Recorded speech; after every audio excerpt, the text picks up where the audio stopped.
Olá, alunos EBERJ, sejam muito bem-vindos a esse nosso novo encontro, dando início à resolução do conjunto de 3 questões e da peça prática referente à segunda rodada do curso preparatório da segunda fase de Delegado do Espírito Santo. Naturalmente, eu suponho que vocês tenham participado no conjunto integral da primeira rodada e, se não o fizeram, pelo menos que tenham lido a ata por mim produzida a partir de elementos importantes referentes aos enunciados da primeira rodada e, claro, tenham assistido na sistemática estabelecida os encontros de resolução das questões e da peça. Porque uma coisa não supre a outra, só para a gente recuperar aqui qual é a nossa sistemática. A gente coloca a situação para que vocês respondam, depois submetam a nossa apreciação, a nossa correção, na qual a gente vai fazer os apontamentos e posteriormente, a gente libera a publicação da ata com alguns materiais mais aprofundados, mas tentando trazer o que é o essencial para ter nas suas respostas, tanto da peça como das questões. E é importante também assistir a aula, por 2 motivos que como eu já tinha dito. Para revisar / consolidar o entendimento, o conhecimento esposado, analisado no material escrito e consolidar na cabeça de vocês uma estratégia de um raciocínio pontual, bem como trazer algumas dicas de como expor no dia da prova. Mas um segundo ponto que passa a ser essencial que vocês assistam a aula, pessoal, é porque vocês, quem já me conhece, sabe como funciona a minha cabeça. Eu tenho, de fato, um script, mas durante a aula surgem novas ideias e surgem dicas importantes, complementares, que não constam do material escrito. Então, a partir do momento, por exemplo, hoje eu vou falar sobre prisão preventiva. Algumas coisas da prisão preventiva, naturalmente, vão estar no material escrito, mas obviamente que eu não consigo exaurir em uma aula tudo que eu tenho para falar, tudo que a gente poderia falar sobre prisão preventiva. Mas, eventualmente, ao longo da minha exposição, eu vou fazendo algumas observações. E mais, lembrando que esse é um curso de tiro curto e preparatório para a segunda fase. Apesar de eu passar um script de orientação de como confeccionar uma peça específica, lembra aqui, pelo amor de Deus, que a gente tem 3 encontros para delinear uma peça e, naturalmente, a gente não consegue exaurir todas as possibilidades. Isso é humanamente impossível em 3 aulas. Só que eu vou dando dicas que você pode aproveitar para uma representação de prisão preventiva, mas para várias outras particularidades e peças práticas do delegado. Então, assim, quer se preparar de maneira perfeita, na minha humilde visão, nesse curto espaço de tempo, pega os enunciados quando a rodada for publicada, responde, encaminha para que eu possa fazer de fato a correção e as observações, depois assiste os encontros, tanto faz assistir antes ou depois da leitura do material escrito, mas é importante você seguir essa tríade de fazer ativamente, submeter a resposta, analisar os comentários, ler o material escrito, inclusive os materiais complementares que eu passo a inserir agora a partir da segunda rodada e, claro, também não deixa de assistir o nosso encontro. Beleza?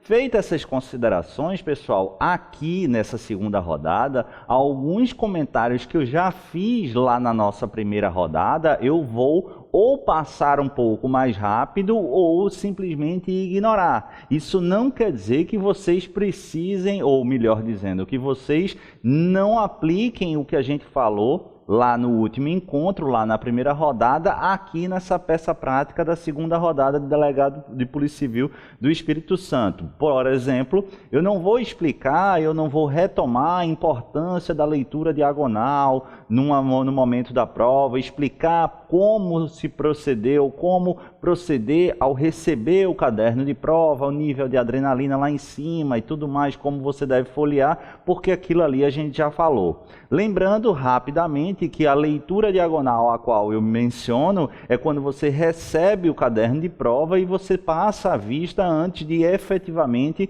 começar a resolver.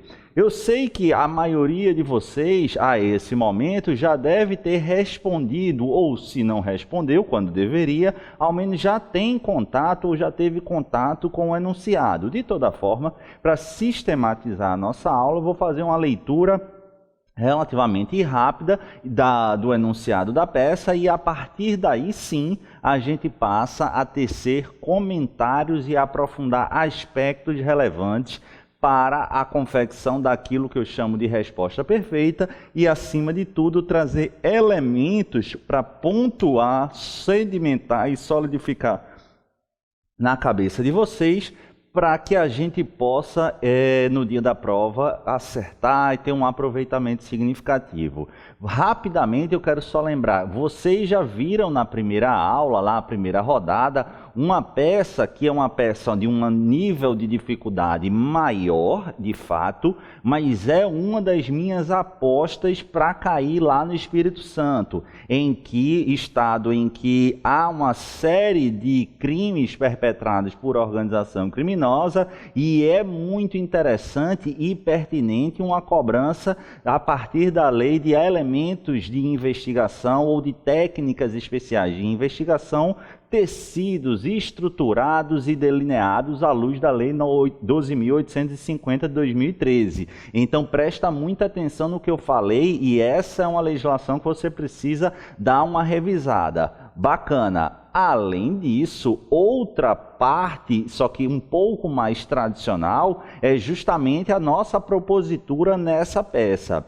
Eu quis guardar e especificar de maneira muito tranquila a prisão cautelar. A gente vai ver que é uma prisão preventiva, mas prisão preventiva e prisão temporária também são grandes apostas, temas mais frequentes e na ordem de predileção de provas de delegado de polícia, naturalmente a gente enxerga a prisão como um dos principais focos do que é cobrado, por vezes isoladamente e outras tantas cumulada, como por exemplo busca e apreensão, sequestro de bens, entre outros casos que não se aplica aqui no nosso enunciado, conforme a gente vai ver. Vamos lá ler o nosso grande caso do Cláudio André. O que é que tem Cláudio André? Cláudio André, pessoal, vinha respondendo em liberdade a um inquérito policial instaurado pela suposta prática do crime de estelionato na modalidade de fraude no pagamento de cheque.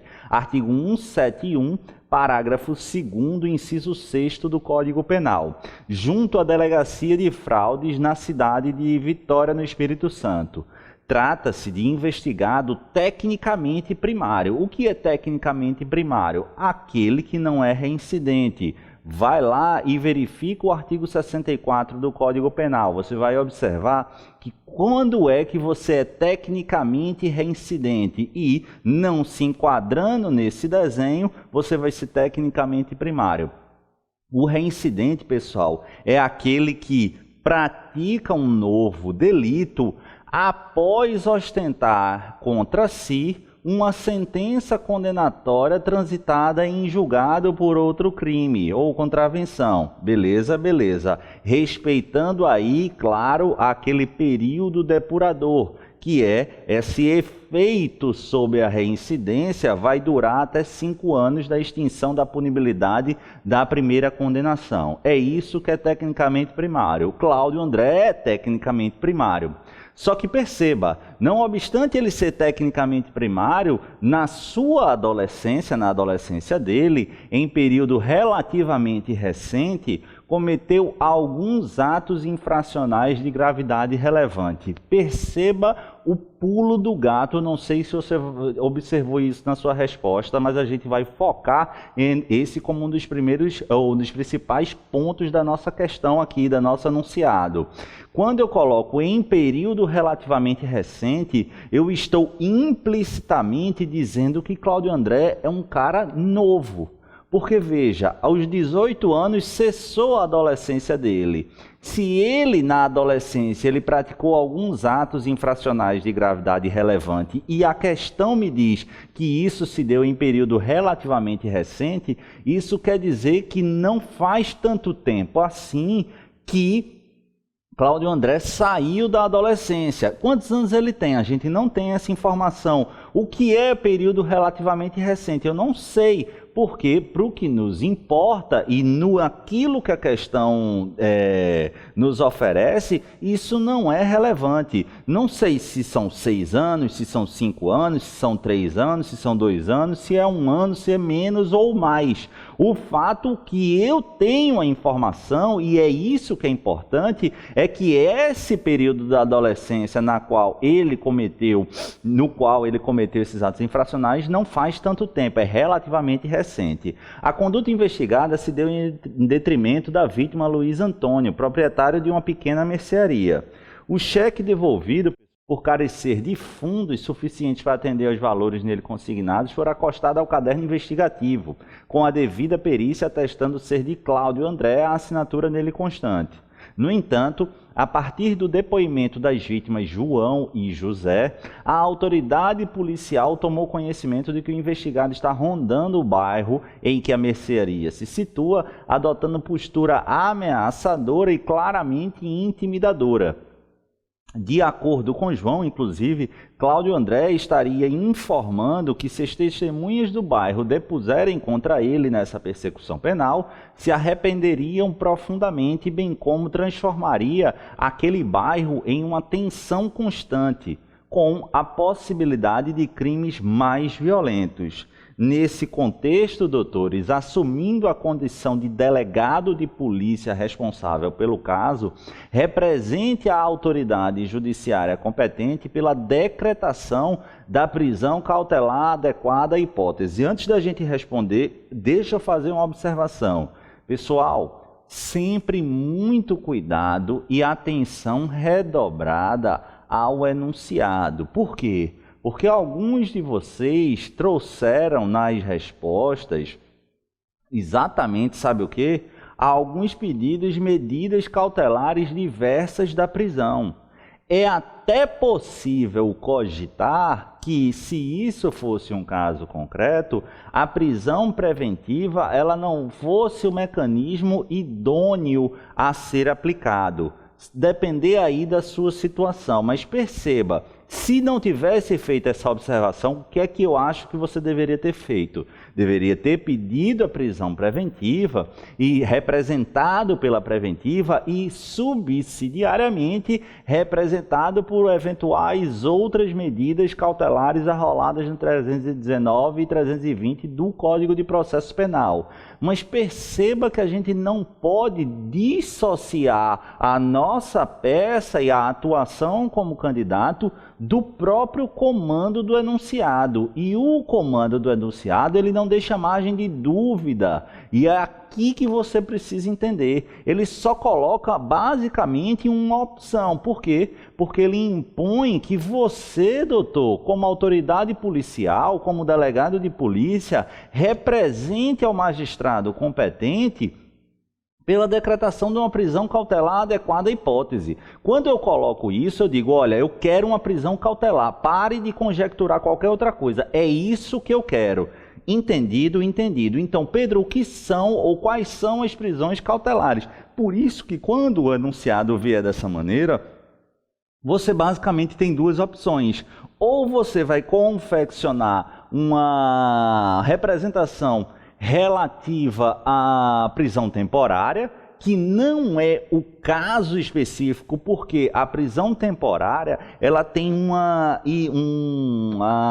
essência, uma vocação fundamentalmente instrutória para proteger e viabilizar a diligência investigativa. Só que aqui, conforme a gente vai ver, a gente tem um risco de reiteração delitiva. E para essas situações, a partir desse elemento, a gente já consegue enxergar aquilo que a doutrina aponta como risco à ordem pública. E o risco à ordem pública, conforme indicativo claro do artigo 312, bem como o preenchimento dos outros aspectos legais do artigo 313, em relação ao crime do artigo 171, parágrafo 2º, inciso 6º, indicam a pertinência de uma prisão preventiva. Então, é a prisão preventiva que eu queria que vocês fizessem. Bacana? tranquilo. Eu não sei se a gente vai conseguir, eu até vou tentar trazer aqui, eu vou ver se eu anexo algum material, mas mesmo que eu não consiga, pessoal, eu quero que vocês façam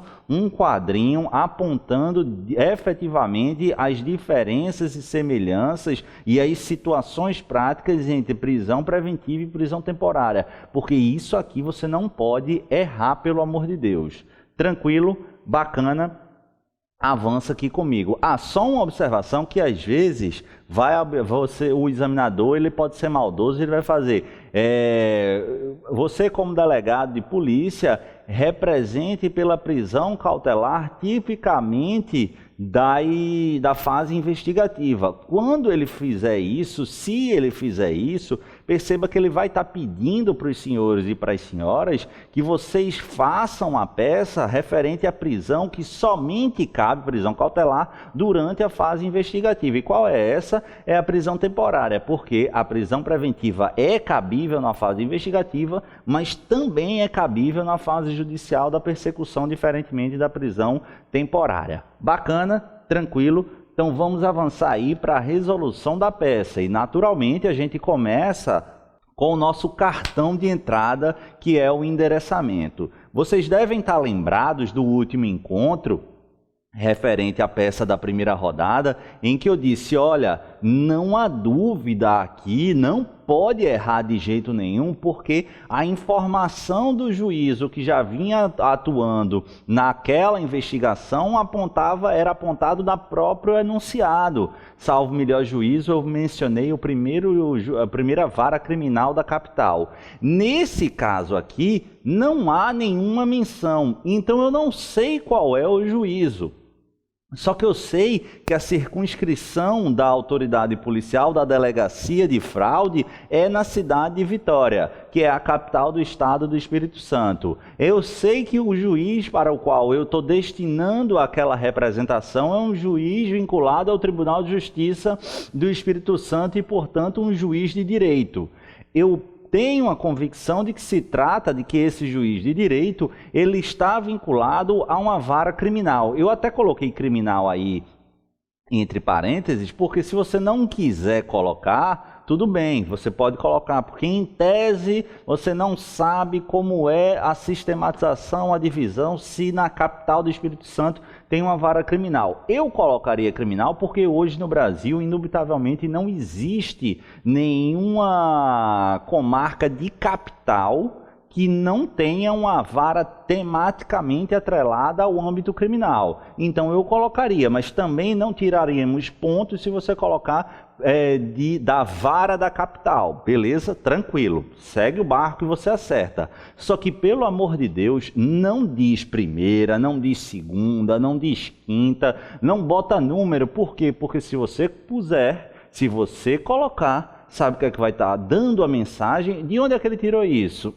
Não sei, sabe o que é que o seu examinador vai fazer? Eu sei de onde é que ele tirou, ele quer identificar a peça dele. E eu vou eliminar esse rapaz e a gente não quer que você, ou essa moça, e a gente não quer que vocês sejam eliminados. Então lembra, não vamos criar fatos e dados aí. Então não posso perder ponto. Excelentíssimo senhor juiz de direito da comarca, ou aliás, vara da capital Vitória do Espírito Santo. E aí, seguindo aquela sistemática, pessoal, da introdução da peça, eu quero e vou insistir isso nas 3 rodadas que você... Porque assim, eu acompanho gente que estuda para Ministério Público, que se preparou comigo para Ministério Público, para a magistratura, para a defensoria, então nem se fala, e para delegado de polícia, além de concursos de advocacia pública, mas que não pegam tanta parte criminal na prática. E pessoal, ou seja, eu tenho alguma experiência, e repetindo, é natural que quando você comece a colocar a resposta no caderno de prova,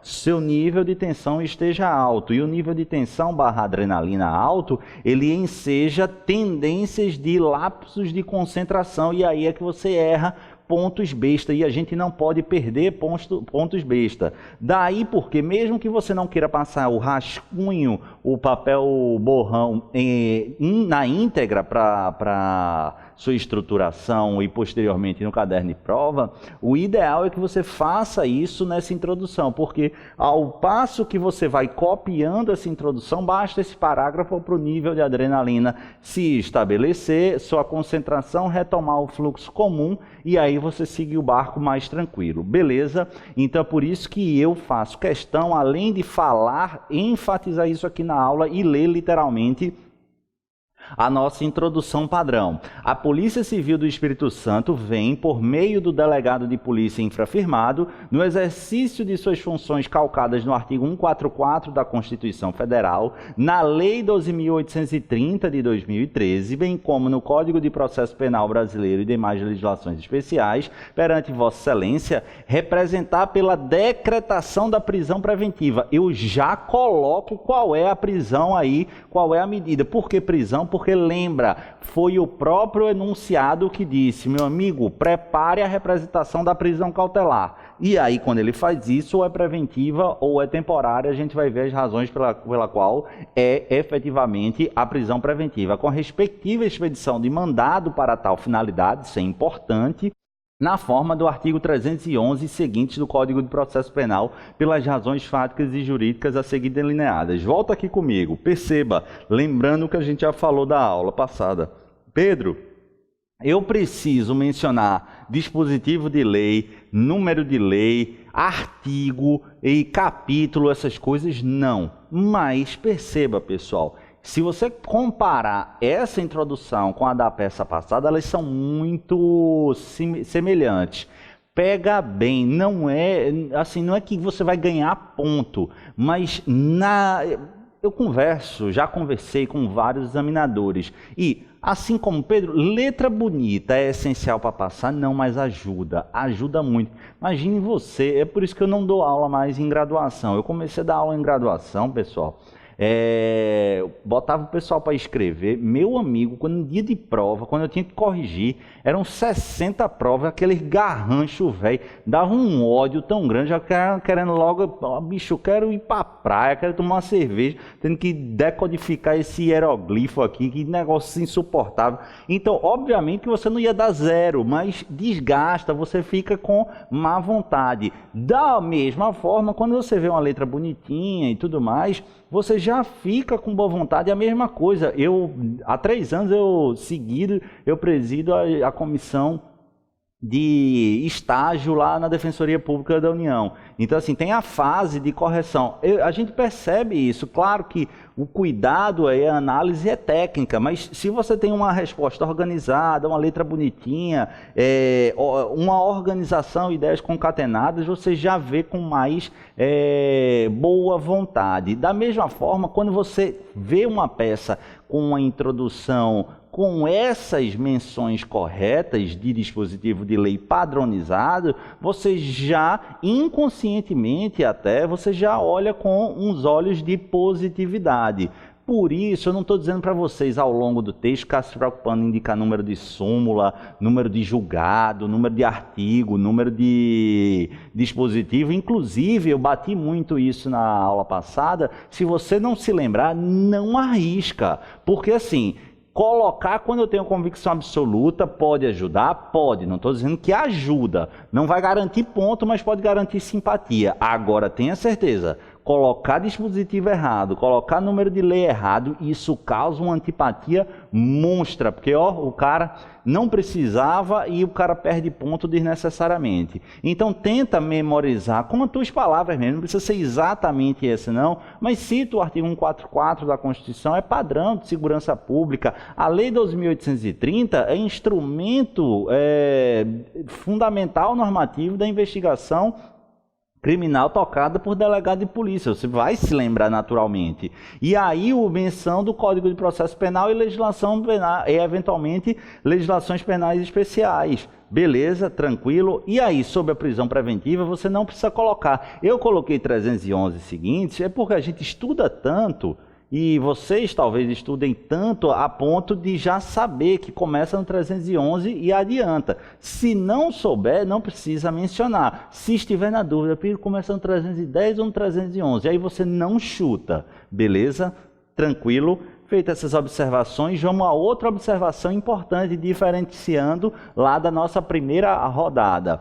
Naquela rodada, o examinador, no caso eu aqui, né, eu dispensei expressamente a descrição fática, o que não aconteceu nessa situação, nessa segunda rodada. Daí porque, pessoal, o que é que a gente deve fazer e principalmente como é que a gente deve fazer?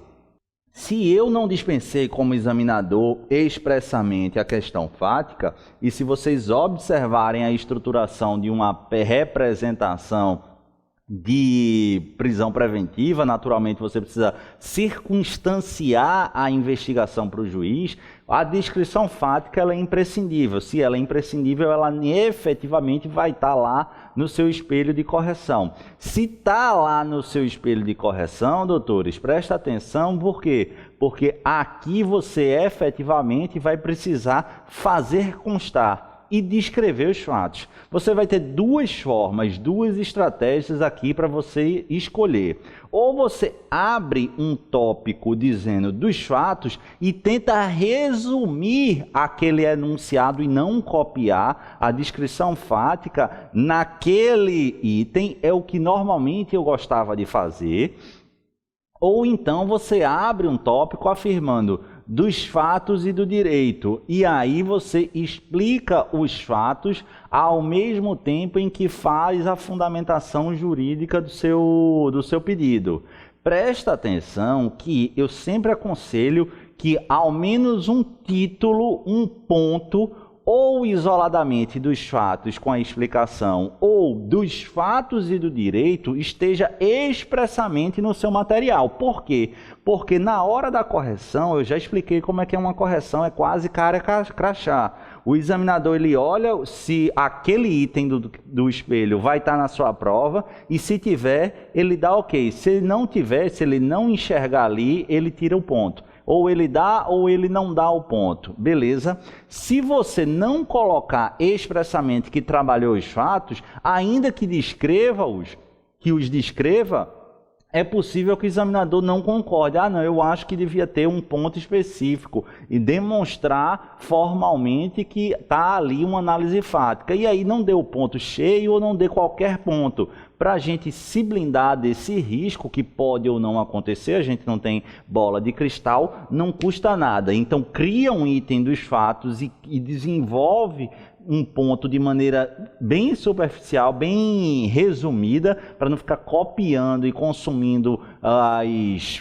poucas linhas. A gente vai ter 60 linhas, mas não consumir muitas linhas do nosso espaço, ou então faz o inverso dos fatos e do direito, e aí aproveita e já encarta o raciocínio jurídico. E quando eu falo raciocínio jurídico, é o embasamento normativo doutrinário técnico, efetivamente, que dá supedâneo para o teu pedido de prisão preventiva, conforme a gente enunciou efetivamente na introdução da nossa peça. Lembra que você disse, juizão, da qualquer vara criminal da capital, eu estou chegando aqui com base e com arrimo no artigo 144 da Constituição, da Lei 12.830 de 2013, do Código de Processo Penal e de Legislação Penal Especial, para dizer que eu quero que Cláudio André, acho que é Cláudio André, nosso figurão, né, seja preso preventivamente por isso, isso, isso e isso. É esse por isso, isso, isso, isso e isso que a gente vai desenvolver nessa parte. E é crucial porque é aqui que a gente vai encontrar o maior número de pontuação para a nossa peça. E aí é interessante, lembrando a ideia sempre de pontuar e não simular. É claro, pessoal, que no dia a dia do delegado, o delegado não vai definir o que é uma prisão preventiva. Pô, toda vez ele vai definir o que é uma prisão preventiva, ele até pode, se for a marca dele, mas na sua prova é importante. Pedro, por quê? Vai estar no espelho a exigência da conceituação da prisão preventiva? É possível que esteja. E se você não atender a esse ponto, mesmo sabendo, não leva. Lembra, é cara crachá. A gente precisa Por trás de toda a prova tem um espelho, então antecipa. Então sempre eu tento começar um instituto a ser requerido, ainda mais numa peça relativamente simples, apontando já a conceituação. E a conceituação da prisão preventiva é justamente uma modalidade de medida cautelar prisional de caráter excepcionalíssimo e voltado para situações em que haja o fumus periculum, ou o fumus comissi delicti e o periculum libertatis, devendo restar preenchidos os requisitos e fundamentos da lei, dos artigos 311, 312 e 313 do Código de Processo Penal. Beleza, bacana, obviamente que você não precisa mencionar esses dispositivos, mas a ideia justamente é essa. Bacana, Pedro, mas basta eu colocar fumus comissi delicti? Basta eu colocar periculum libertatis? Basta, relativamente basta, mas você precisa indicar onde é que, no caso concreto do nosso Cláudio André, estão identificados esse fumus comissi delicti e esse periculum libertatis. E é aqui que está a chave. Então, a nossa aula vai servir para que eu faça um apanhado de maneira resumida, claro, mas para situar os senhores e as senhoras sobre isso. Lembrando, o que é o fumus comissi delicti? E, pelo amor de Deus, eu não sei se essa é a primeira fase de vocês, mas eu não me recordo se alguém me mandou com isso. Mas, pessoal, presta atenção, na minha matéria não tem fumus boniuris, ou fumaça do bom direito. Fumaça do bom direito parece o cachimbo da paz, mas presta atenção que não existe fumaça do bom direito e fumus boniuris no âmbito criminal. Por quê? Porque como é que você vai chamar bom direito aquele aspecto indiciário indicativo de uma violação de uma norma penal? O crime é a negação efetivamente do direito. Já diria Kant, é a negação do direito oposto. Já diria Jacobs, é a negação do pacto do cidadão. Já diria Hegel, é a negação do direito. Então, a negação do direito posto no âmbito criminal não pode ser fumus boniuris. Não me esqueça aquela porcaria do processo civil.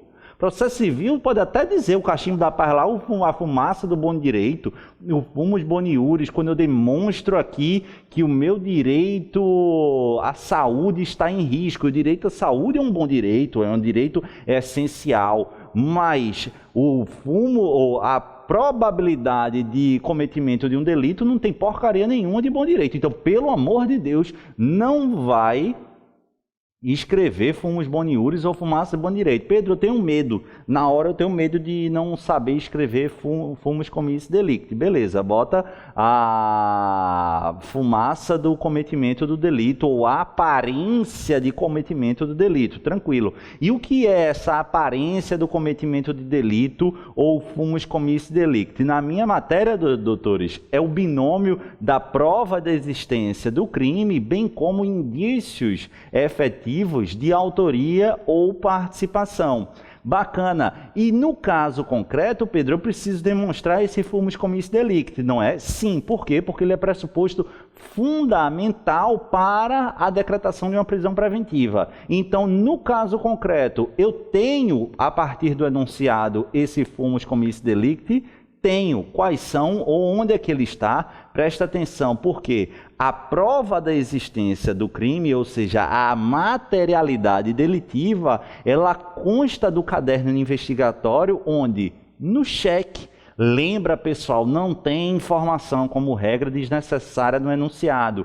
Por que raios eu coloquei a menção que o cheque estava lá? Justamente para você dizer, juizão, ó, a materialidade ela está comprovada aqui, ó, o cheque. O cheque não tem fundo E o cheque foi subscrito pelo Cláudio André. Ah, como é que você sabe? Porque a perícia disse, está aqui, a materialidade está aqui. E aí a autoria? A autoria também, o cheque é da conta bancária dele, não tem essa informação, mas não precisa, é assinado por ele e tem menção a depoimentos testemunhais. Então tem perícia da assinatura e depoimentos testemunhais de João e José.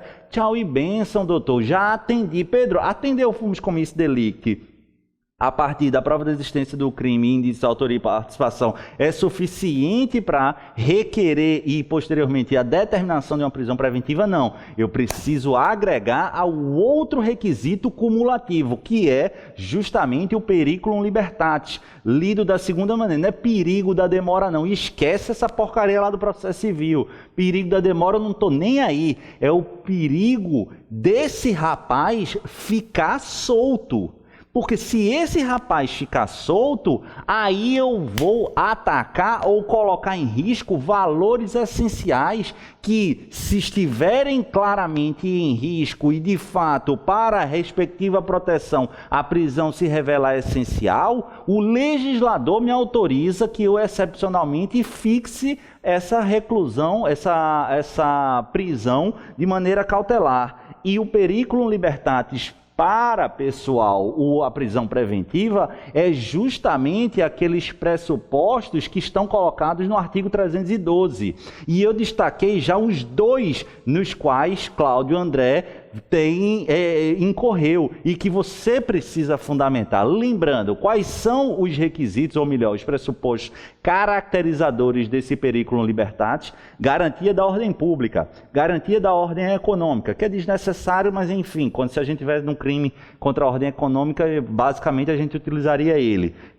Conveniência da instrução criminal e para assegurar a aplicação da lei penal. Eu não tenho como trabalhar todos eles, mas rapidamente eu vou trabalhar os dois que a gente deve fundamentar nosso pedido de prisão preventiva. Quais são esses em vermelho? Garantia da ordem pública e conveniência da instrução penal. Lembrando, pessoal, que esses requisitos, esses elementos, eles precisam, na dicção da doutrina, vale citar aqui o professor Gustavo Henrique Badaró, da Universidade de São Paulo, um excepcional doutrinador, tem um dos melhores manuais e livros escritos no âmbito do processo penal.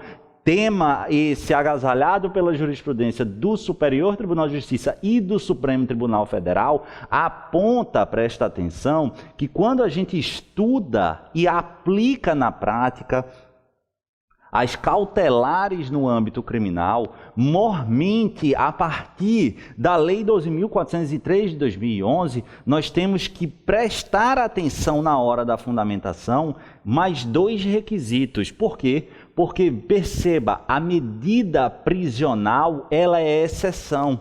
A prisão cautelar dentro do nosso sistema, ela é exceção. Por quê? Porque a Constituição, goste ou não, impõe um dever de tratamento extraído da presunção de não culpabilidade. Regra de tratamento e regra de julgamento. E a regra de tratamento impõe o quê? Que aquele investigado processado antes de um eventual trânsito em julgado da condenação, ele tem o tratamento como se não culpado fosse.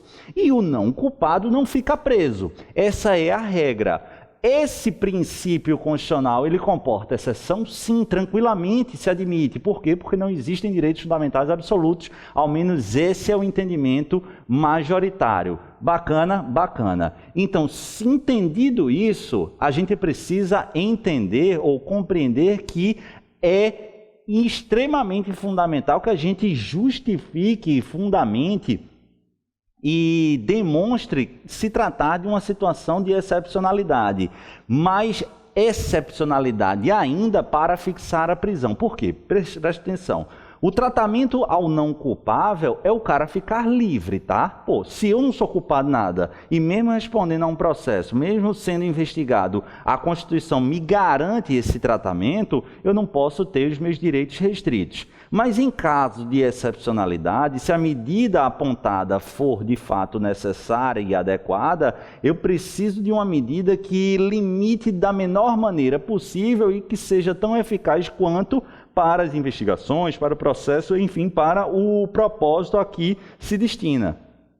Então, como regra, quando a gente for flexibilizar isso, a gente vai dar preferência àquilo que Badaró chama de preferibilidade, vem aparecendo muito em alguns julgados do STJ essa expressão, para as medidas cautelares diversas da prisão, ali aquelas de 319 e 320.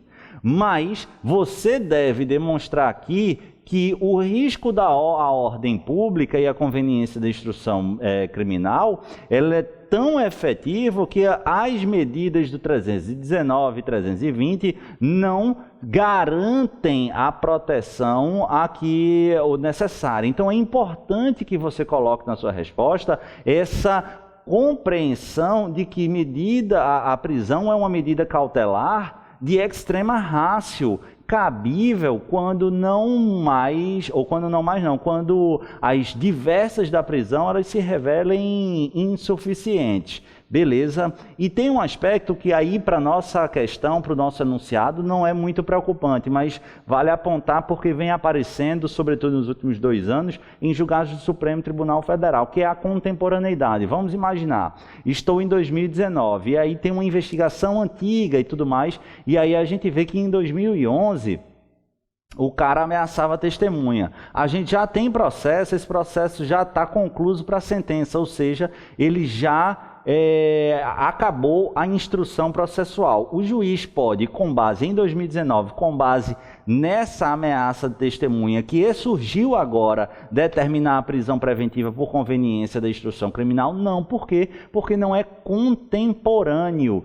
Primeiro que já acabou, né, a instrução, mas ainda que não fosse exatamente essa situação, é preciso dar... Porque assim, basicamente, essa analogia é bem interessante, acho que é de Calamandrei. Não adianta eu dar o remédio forte e importante e existente para um doente já curado. Então, assim, quando não mais interessa o processo, mesmo o cara tendo ameaçado a instrução criminal, 8 anos depois, ele não está mais ameaçando. Então, lá atrás eu podia ter determinado, mas agora não faz sentido. Por quê? Porque não ostenta contemporaneidade. Beleza? Tranquilo. Vamos lá rapidamente para a ordem pública. Pessoal, vou revisar rapidamente. Por quê? Porque esse é o ponto do artigo 312 dos pressupostos da cautelar, da prisão preventiva, mais polêmico de definição. Então a gente tem a segunda corrente, a majoritária, mas a gente tem outras 2 correntes que são importantes. Você não precisa sustentar, mas por que eu estou trabalhando isso? É aquilo que eu falei no início da aula, eu trago mais conhecimento. Porque eventualmente, se na questão de processo penal vocês forem indagados sobre o que se entende por ordem pública, aí vocês vão ter elementos para desenvolver, apontar as 3 correntes e efetivamente indicar aquela que prevalece. A primeira, que você não deve cogitar em hipótese alguma para uma prova de delegado de polícia, é algo mais vinculado para a questão de defensoria e tudo mais, mas vale aqui citar por conta justamente dessa eventual prova ou questão de processo penal. Ela é defendida, dentre outros, por Odone Sanguiné. E o que é que o professor Odone fala? Ele fala, olha, garantia da ordem pública é um conceito extremamente fluido que nada define, nada indica e dá uma verdadeira carta branca ao juiz e aos agentes da persecução penal para requerer e determinar essa prisão cautelar que deveria ser em extrema ratio, manipulando qualquer situação. E, na verdade, não há qualquer elemento de cautelaridade aqui, e se caracterizando como verdadeira antecipação da pena, veiculando no âmbito do processo penal aquilo que os estudiosos do direito penal trabalham como função ou finalidade da pena, que é a ideia da prevenção geral. Esse é o entendimento. Daí porque, nessa linha de interpretação,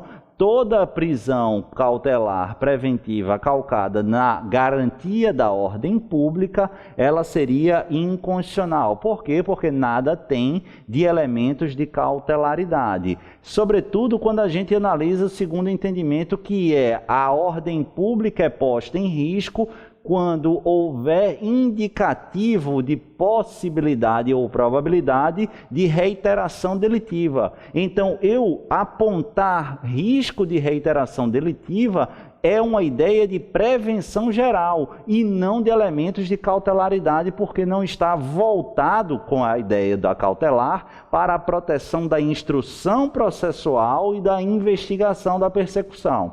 Essa é a ideia da primeira corrente, que é refutada pela maioria da doutrina e, claro, também da jurisprudência, que agasalham, sobretudo, a segunda corrente. Ordem pública está em risco quando houver evidências de probabilidade de reiteração delituosa por parte do agente. Presta atenção que é o caso aqui do nosso bonitão das tapiocas, o Cláudio André, né? O que é que o Cláudio André fala? Ele está espalhando aí, foi o João ou o José, as testemunhas disseram.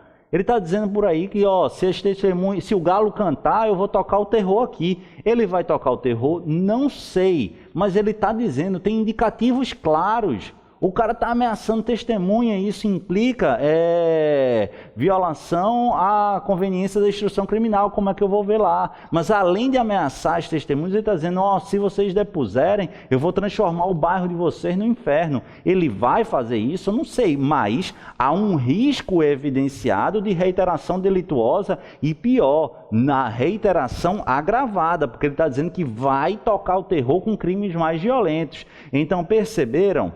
Percebe aqui que há claramente esse risco à ordem pública, é nessa linha de interpretação que você vai defender, definir e fundamentar o seu pedido de prisão preventiva. Lembrando, repito, que esse é o entendimento da doutrina majoritária, bem como do Superior Tribunal de Justiça e do Supremo Tribunal Federal. E aí, como reforço argumentativo, vem a cereja do bolo, que é o grande diferencial. Nas peças, pessoal, a tendência, se o examinador optar por construir um enunciado mais tranquilo, vai ter um elemento diferenciador. A prisão preventiva, eu sei que a grande maioria de vocês já sabem manipular os conceitos, então assim, o examinador, ele vai trazer algo diferente, sobretudo com a peculiaridade de delegado do Espírito Santo,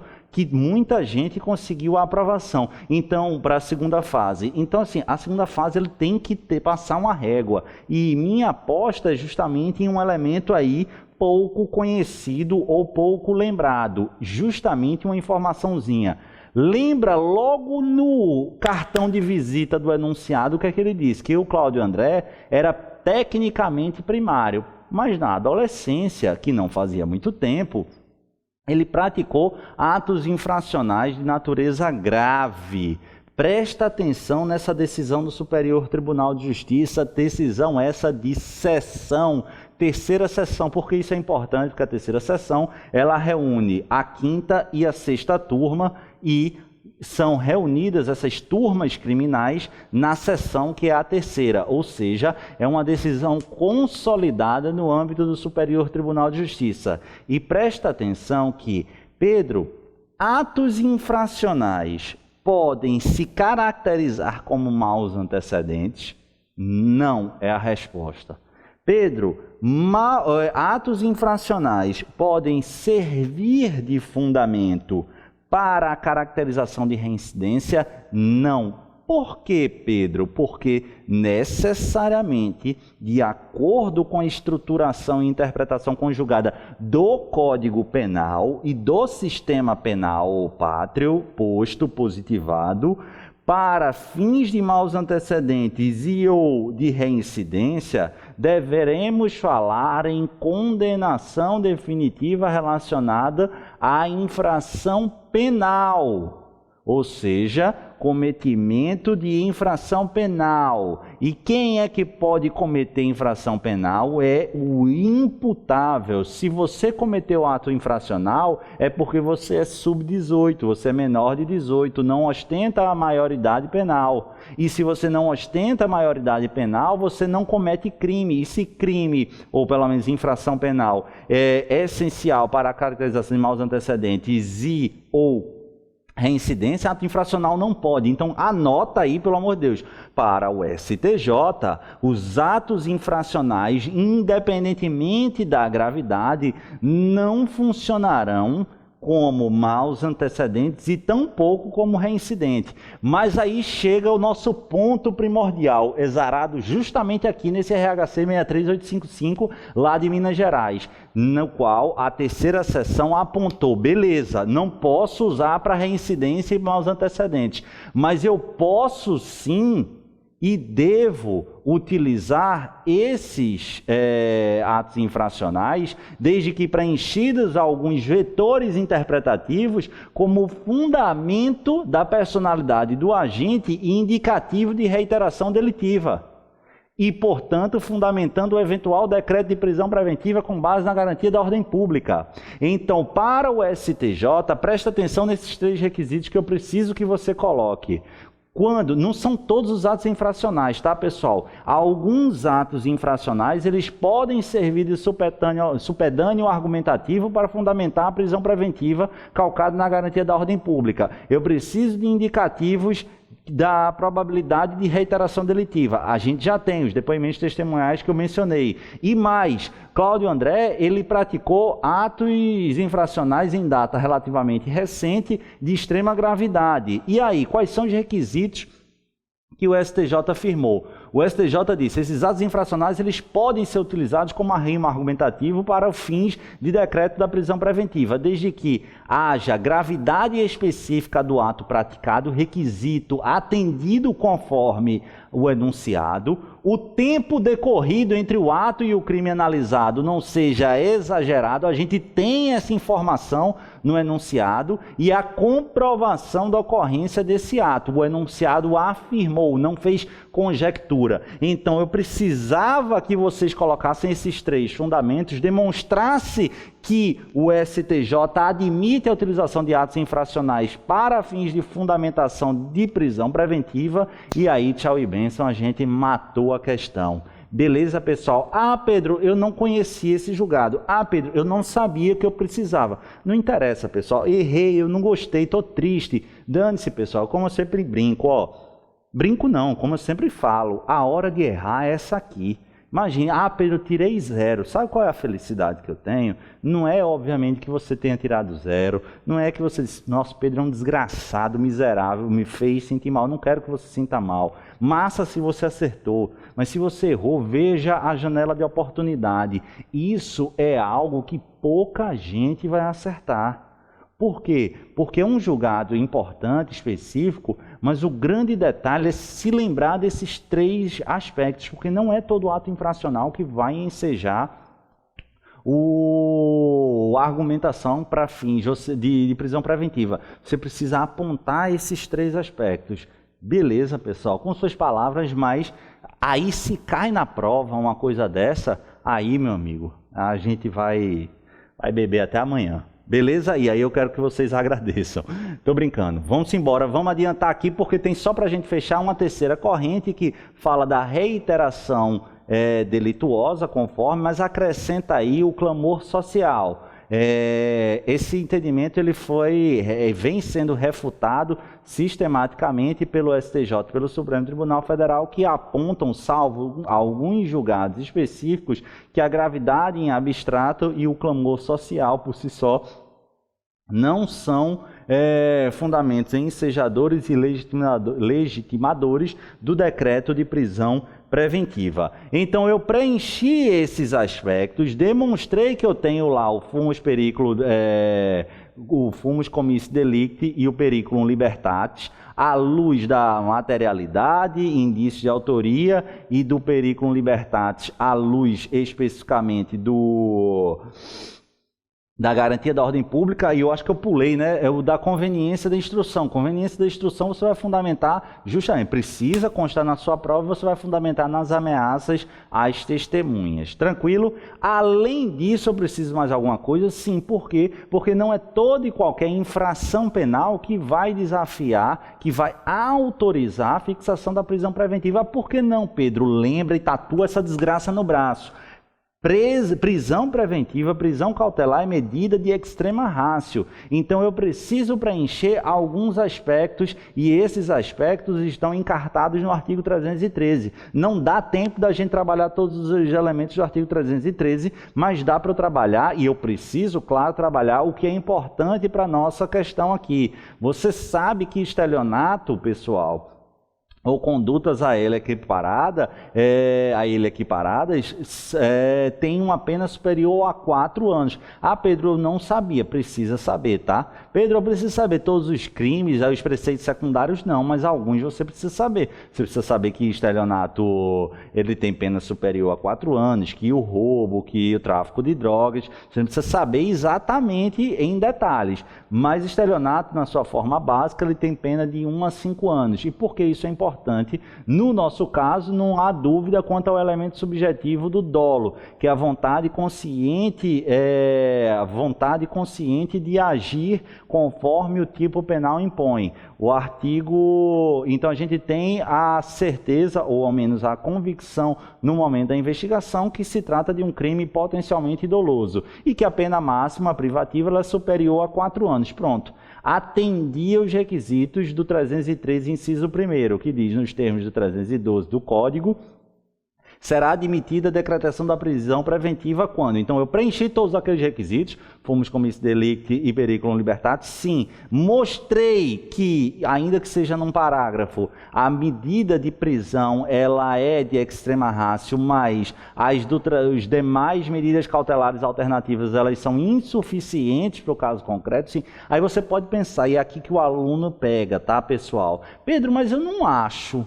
Eu acho que se a gente conseguisse colocar e limitar ele a não chegar no bairro, seria suficiente. Pessoal, eu também acho, ainda mais eu sou defensor. Óbvio que eu não sou defensor aqui, eu sou professor aqui. Se não tivesse o comando claro dizendo, meu filho, eu quero que você represente para uma prisão, aí beleza. Aí o que é que você deveria fazer? Era como delegado representar pela prisão e inserir um pedido subsidiário de fixação de cautelar alternativa, de medidas cautelares diversas da prisão. Mas aqui não tem espaço para isso, então você tem que fundamentar o seu pedido de prisão preventiva.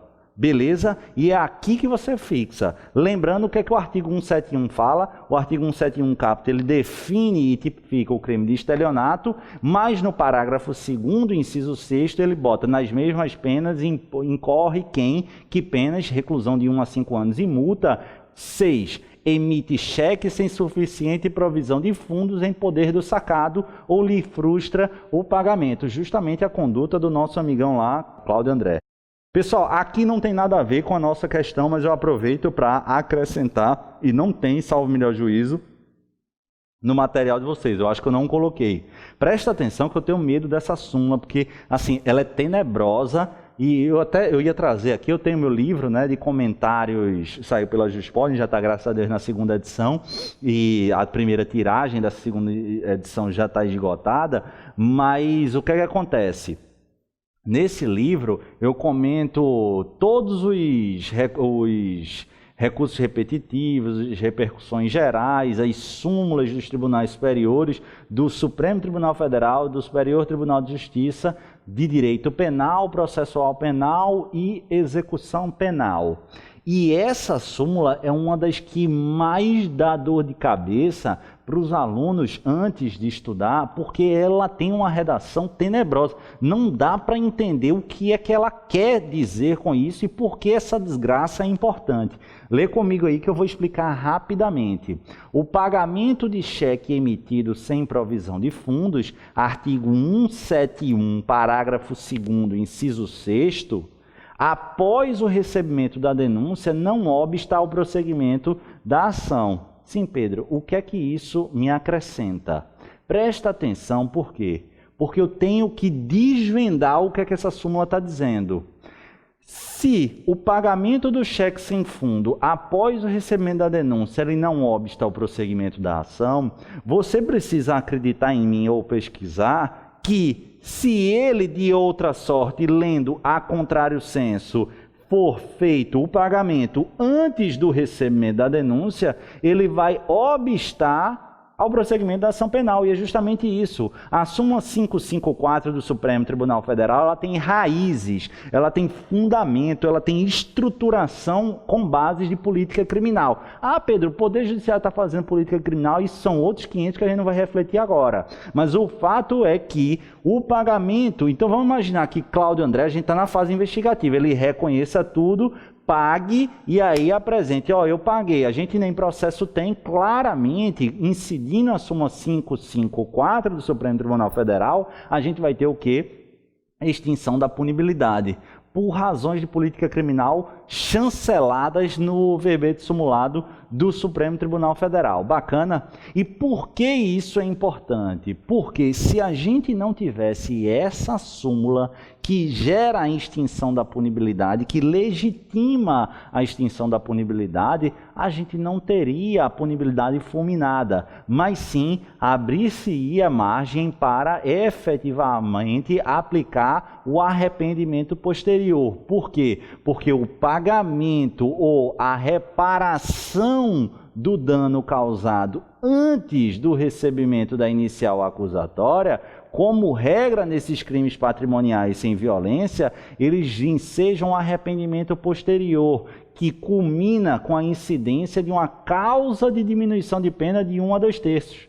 Então perceba, se não tivéssemos a súmula 554, que diz de uma maneira péssima que após o recebimento da denúncia não obsta o pagamento não obsta o prosseguimento da ação, mas que quer dizer que se o pagamento desse cheque emitido sem fundo for feito antes do recebimento da denúncia ou até o recebimento da denúncia, ele vai gerar a extinção da punibilidade, porque é essa súmula que afasta a regra, que seria o arrependimento posterior com causa de diminuição de pena, do artigo 16 do Código Penal, e gera a extinção da punibilidade, criando uma exceção à regra. Beleza?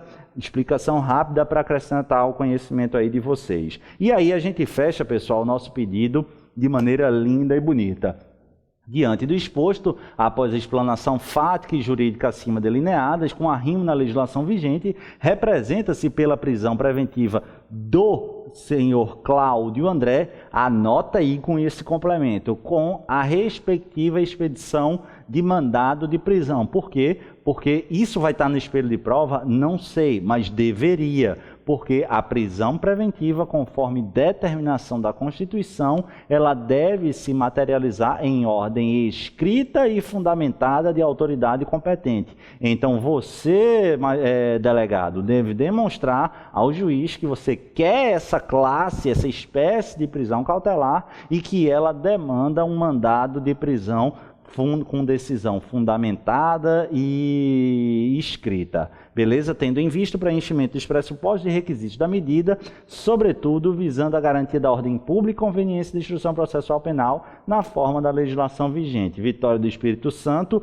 essa informação eu tenho, não sei a data, não vou inventar, boto data e assino o delegado de Polícia Civil do Espírito Santo. Beleza, pessoal? Espero que tenham gostado. É uma peça relativamente simples, mas não vamos menosprezar a simplicidade. Por quê? Porque prisão, tanto temporária como preventiva, é das que mais são cobradas em prova. Se o for, provavelmente vai ter uma cerejinha do bolo aí, que é o diferencial da pontuação, no nosso caso, aqueles 3 requisitos, trabalhando o aspecto dos atos infracionais na vida pretérita. Não podem se caracterizar como maus antecedentes e reincidência, mas podem, desde que preenchidos aqueles aspectos, aquelas características, fundamentar um decreto de prisão preventiva. Um beijo no coração de vocês e até o próximo encontro. Valeu!